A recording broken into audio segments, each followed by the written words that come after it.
Summarize what we've learned today. Okay? Let's look at the signs of Western decline. You've got higher property prices. This happened throughout the Western world. Inflation and lower quality of life. Higher stock market valuations, which means greater inequality. Less real economic growth, less and less people are doing real jobs. Euthanasia for the poor, just killing off the poor people.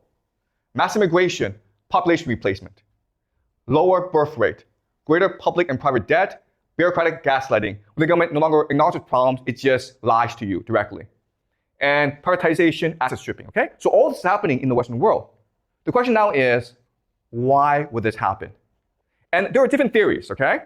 And we'll go over some of the major theories. There's lots and lots of theories. We'll go over the major ones. And there's going to be overlap between these theories. And some of these theories make a lot of sense, okay? So one major theory is the idea of neoliberalism. The idea of neoliberalism is the belief that all that matters in society, all that matters in life is economic growth. If your society can generate more economic growth, all problems will be solved, okay? So if your economy runs really fast, then everyone will be happy. That's the idea of neoliberalism. Then you have techno-feudalism, which is the idea that some big corporations, usually these tech companies, they want to control the world. And so they want to turn everyone into slaves. And if you don't have a house, if you don't have your own property, then you can be controlled by these companies, okay? Techno-feudalism.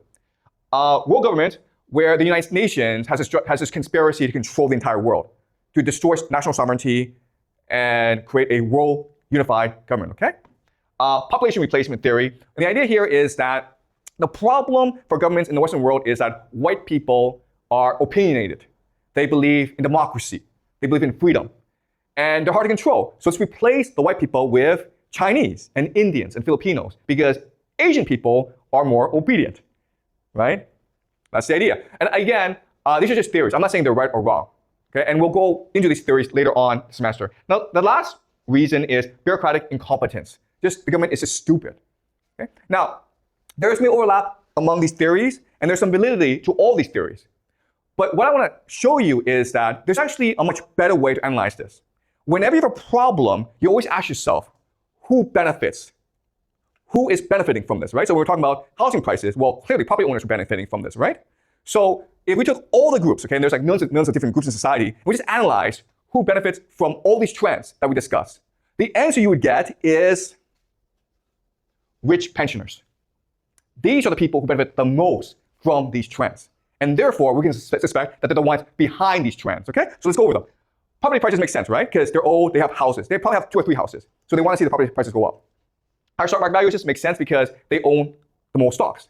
Euthanasia for the poor makes sense because they want good medical care. If poor people are standing in line, that's a problem for them, right? So just kill the poor people and they'll have better access to healthcare.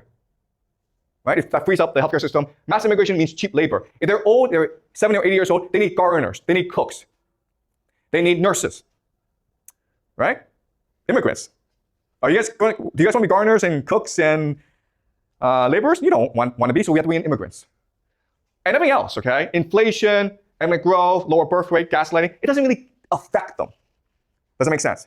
So all these trends, some of them are really good for these pensioners, and the rest doesn't really affect the pensioners. And that's why we can assume, for analysis, that's the rich pensioners who are most responsible for what's going on.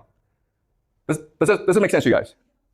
All right, so how can we understand this? Well, the problem that we're facing is never in human history have we had so many old rich people before, okay? And you can see these trends where in the year 1900, people who are 75 and older were just a small fraction of society. We can see how fast they're growing, okay? Over 60 years old, really growing really fast. There's a problem because if they keep on living, they accumulate more and more resources. There's a problem because if they keep on living, they accumulate more and more resources. There's a problem because if they keep on living, they accumulate more and more resources.